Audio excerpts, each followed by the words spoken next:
Établissement public à caractère industriel et commercial ou EPI. L'importance de la tenue d'une comptabilité saine.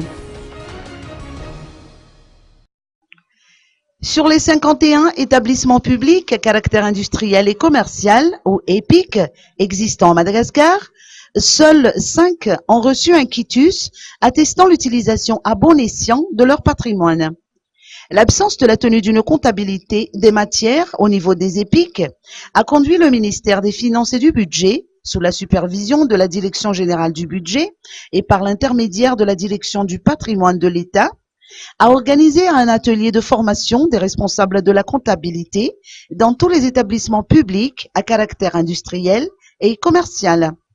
L'atelier a débuté hier au relais du croustillant de Sovmbaouk et s'est poursuivi aujourd'hui. Écoutons les propos du ministre à ce sujet. L'atelier aujourd'hui a pour objectif donc de faire un rappel donc des principes généraux régissant donc la bonne gouvernance en matière de finances publiques, notamment pour les établissements publics nationaux à Madagascar, qui sont les établissements publics à caractère industriel et commercial, les établissements publics administratifs et les établissements publics professionnels. L'objectif est donc de rappeler que l'acquisition des biens et services via donc du nez du peuple ou du budget de l'État doivent être suivis par un principe de traçabilité. Quand est-ce que ça a été acheté, quelles étaient les caractéristiques, qui détiennent donc, qui utilisent donc ces biens. Et la règle c'est, par exemple, si en 2012 un service a acheté 2 ordinateurs, il faut qu'on sache que c'est qui utilise les 2 ordinateurs, qui les détiennent.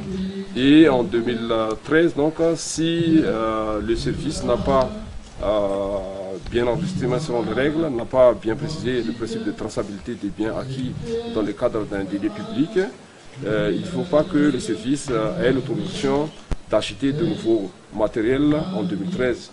S'il n'y a pas donc le quitus délivré par la direction du département de l'État. Je vous rappelle que cet atelier est donc animé par la direction du département de l'État, qui est la seule direction en charge donc du suivi des biens de l'État à Madagascar. Et c'est en collaboration donc avec le PGTI financé par la Banque mondiale. Le ministre Jean Rajaf-Djavoun a indiqué que nous entrons progressivement, mais sûrement, dans l'ère de la bonne gouvernance. C'est pour cela que la traçabilité de tous les équipements de l'État doit être effective. La tenue des comptabilités des matières au niveau de l'administration en général et auprès des établissements publics nationaux en particulier est donc primordiale.